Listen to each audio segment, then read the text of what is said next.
دیکھیے کہتے ہیں کہ ایک یہ باہر سے کسی نے مجھے میسیج کیا تھا کہ ہمارے یہاں کچھ ویب سائٹس ہیں، کوئی موبائل اپلیکیشنز ایسی ہیں کہ جن میں رشتہ ڈھونڈنے کی سروس اس طرح پرووائڈ کرتے ہیں کہ وہ پہلے آپ لاگ ان ہو جائیں، مطلب رجسٹرڈ ہو جائیں، اس کے بعد وہ آپ سے آپ کی پکچر مانگیں گے اور پوری آپ کی ڈیٹیل مانگ کے ایک پروفائل آپ کی بنا لی جاتی ہے۔ اس کے بعد اسے مرد، اگر آپ عورت ہیں تو مردوں کے سرچنگ آپشنز میں ڈال دیتے ہیں، اور اگر مرد ہیں تو خواتین کے اس میں ڈال دیتے ہیں تاکہ عورتیں سرچ کر لیں کہ کون کیسا ہے۔ اور بعض اوقات جب کسی کی پکچر وغیرہ پسند آ جاتی ہے یا پروفائل سمجھ میں آ جاتی ہے تو وہی آپس میں ایک دوسرے سے بات کرنے کا موقع بھی فراہم کرتے ہیں، اور انہوں نے کہا کہ ہمارے باہر کے ملکوں میں ہم کیا کریں، اس کے علاوہ ہمیں کچھ اور سورسز ہمارے پاس نہیں ہیں۔ تو اس کا جواب یہ ہے کہ دیکھیں اگر کوئی اور سورس نہیں ہے، یہ واحد ایک سہارا ہے، تو پھر تو اس میں شرعاً کوئی حرج نہیں ہے کہ آپ رجسٹرڈ ہو جائیں، اور ایسی پکچر دیں گے خاتون ہیں جیسے تو بالکل اس سکارف کے اندر ہونی چاہیے، اور مطلب کوئی اس میں بے پردگی والا معاملہ نہ ہو،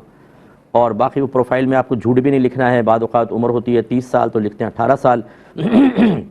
بعض اوقات کاسٹ چینج کر دیتے ہیں، اپنے آپ کو کسی اور قوم سے وابستہ ظاہر کر دیتے ہیں، یہ گناہ ہے بلکہ حرام ہے۔ نبی کریم صلی اللہ علیہ وسلم نے اس کو جہنم میں دخول کا سبب قرار دیا ہے، کیونکہ جب آپ اپنی کاسٹ بدلتے ہیں تو گویا کہ والد کو بدل لیا آپ نے۔ اگر کوئی شیخ ہیں مثال کے طور پہ، اس نے اپنے آپ کو سید لکھوا دیا ہے تو اب وہ اس کے والد تو شیخ ہیں، یہاں لکھوائے میرے والد سید ہیں، تو اس کا مطلب یہ ہوا کہ وہ جو اپنے والد اس کا انکار کر کے کسی کو سید کو اپنا والد بنا لیا، تو یہ غلط ہوتا ہے۔ تو ایسی تو غلط بیانی نہ ہو، تصویر بالکل صحیح ہو۔ اچھا اس طرح اگر مرد کوئی دے رہا ہے تو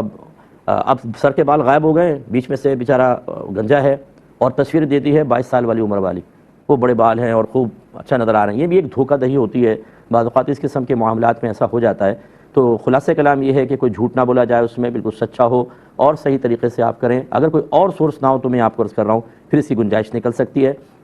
اور اگر کوئی آپس میں انڈرسٹینڈنگ پیدا کرنے کے لیے اس طریقے سے ٹیلی فونک رابطہ یا اپلیکیشن کے اوپر ایک رابطہ ہے، اس کی بھی اجازت ہوگی، کیونکہ آپ نے جہاں سے کویسچن کیا ہے اس ماحول کے اعتبار سے میں عرض کر رہا ہوں۔ لیکن اگر ایسا نہیں ہے، سورسز اور بھی ہیں، آپ پاکستان ہندوستان میں آ سکتے ہیں، یا بنگلہ دیش سے تعلق ہے تو وہاں پر آپ آ کر اپنے سے رشتہ داروں کو کہہ دیتے ہیں، دیگر لوگوں کو کہہ دیتے ہیں، اچھے رشتے مل سکتے ہیں، پھر ہم اس کا مشورہ نہیں دیں گے، کیونکہ تصویریں مس یوز ہوتی ہیں، کہیں نہ کہیں لیک ہو جاتی ہیں، کوئی ہیک کر لیتا ہے اور مسائل ہوتے ہیں، اور اس کے علاوہ پھر اس میں دھوکہ دہی بہت زیادہ ہوتی ہے۔ کچھ لوگ ایسے ہی مطلب کتنی فیملیز لٹ گئی ہیں بیچاری، جنہوں نے اسی طرح رابطے کر کے اور اعتماد کر کے معاملات آگے بڑھائے اور تباہ و برباد ہو گئے۔ تو اس لیے بہتر یہ ہوتا ہے کہ دوسرے جو ایسے ذرائع ہیں کہ جن میں آپ اچھی طرح تحقیق کر سکیں، اور کچھ لوگ پرانی جان پہچان والے ہوں یا کچھ لوگ ضمانت لیں کہ بھئی ہاں ہم ان کو جانتے ہیں، عرصہ دراز سے ہم نے دیکھا ہے، محلے میں رہتے ہیں، پھر یہ کہ قدم اٹھائیں، کیونکہ شادی بیاہ کا معاملہ ہے، بڑا نازک معاملہ ہے، تو بہتر ہے، لیکن مجبوری کی صورت میں بالکل صحیح ہے۔